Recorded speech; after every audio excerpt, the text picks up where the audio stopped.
I watch a lot of movies. A lot of movies. Welcome back to Gryphon's Film Fest, the show where I rate and review the movies I've seen in the last week or so. Let's get right into it.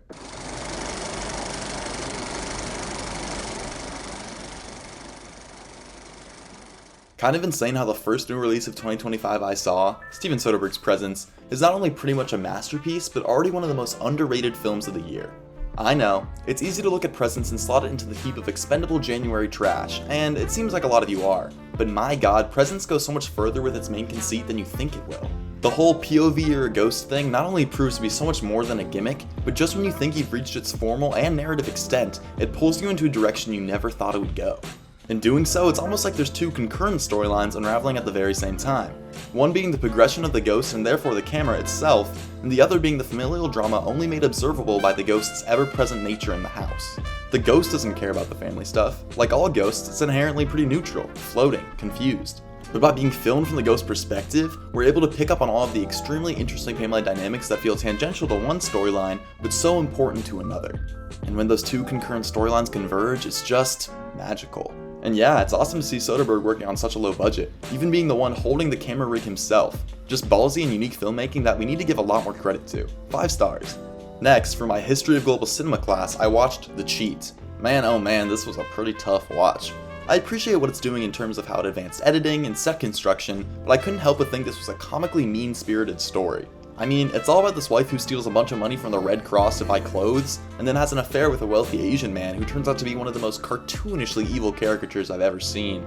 The whole latter half exclusively feels like anti-foreigner propaganda, with a healthy amount of misogyny sprinkled in. Not to mention that this thing doesn't flow at all. I know feature-length films were a very new thing in 1915, but this awkward 60-minute runtime just feels like the worst of both worlds. Not long enough to really dive into any of the potentially interesting narrative choices, but not short enough to have it feel like a breezy watch. 2 stars. Followed that up in class with Stella Maris, another silent era behemoth that I was much more on board for. It was really cool to see Mary Pickford play these two polar opposite roles, especially now that I know how much of a chokehold she had on American audiences back then. Her star power is extremely apparent here, so much so that it really makes sense why she was quite literally the most famous actress in the world for so long. Story-wise, I think it does lose me quite a bit in the middle, as it switches from a cool dual character study into more of a standard romance, and the happy resolution feels really devoid from the harshness and brutality of the scene that precedes it. Nonetheless, I found this to be a pleasant watch, and certainly more digestible than The Cheat. Also, I saw this with a live theater organ accompanist, which made those emotional beats really soar. 3.5 out of 5 stars. Continuing on my January 2025 contrarian run, I really loved Mel Gibson's Flight Risk. Listen, I can see that a Gibson-Wahlberg combo might not sound like the most pleasant duo, but this is such a fun ride, man. It's got the high-stakes, claustrophobic action vibes you'd expect from a single-location thriller, while also leaning into the kinda campy romp that the Mark Wahlberg bald cap reveal implies. I'll admit it, there are a lot of silly lines here. Y'all need a pilot? And Topher Grace's incessant quippiness can be pretty grating. But I encourage you to view these awkward line deliveries and ridiculous plot developments as a feature, not a bug. If this was totally played straight, it would undoubtedly be less interesting. In order to have these bombastic action sequences with ridiculous CGI planes, awesome ambulance chases, or Mark Wahlberg chewing up the scenery with a crazy accent, the rest of the film needs to feel equally tonally ridiculous. Not to say that Flight Risk is exclusively enjoyed through an ironic lens. There's a lot of times in here when you really feel Gibson's directorial proficiency. When they first take off in the plane, we're left in silence in the air for 2 entire minutes as the camera slowly floats throughout the cabin and then into the beautiful mountain landscape. And it exhibits the same type of wonder you would see in any sci-fi space sequence. Anyway, this is just so unabashedly entertaining, and I urge you to look past the critics on this one. 4 stars. On the other hand, I found Companion to be profoundly disappointing. I won't reveal the main conceit here, as I think I would have liked it a little better if the trailer hadn't so brazenly spoiled it for me, but at this point it just feels so derivative. This is the type of movie just so finely crafted for a very specific horror film Twitter niche that has gotten so oversaturated over the years. The tongue-in-cheek comedy horror with so much blood but so little tension, so much message but so little subtlety. Also, like, the kills aren't even exciting or creative here. They're all, oh, she stabbed him, or oh, she shot her. And with something like this, I at least expect the gore to be doing something relatively interesting. I wasn't crazy about Smile too, but at least the actual gore sequences were attempting to be inventive.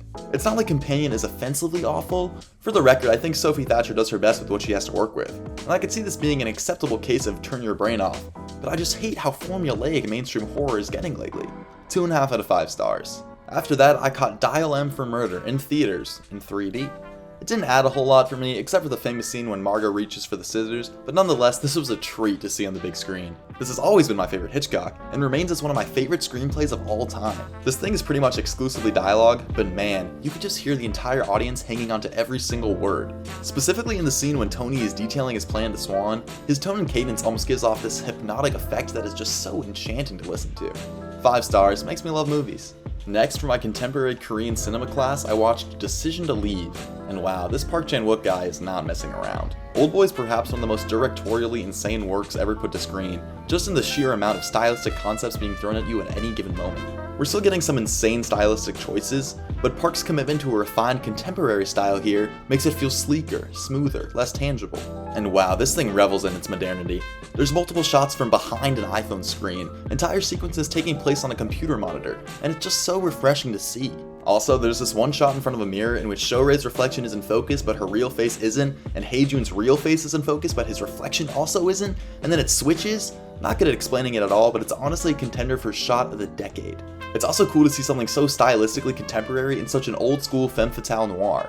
It's not exactly doing something crazy new with the genre, but instead executes these familiar story beats in increasingly breathtaking ways. You really just feel such a sense of yearning throughout this. Their incessant horniness for each other is really felt in every frame, only ever compromised by the inevitable tragedy that's destined to follow.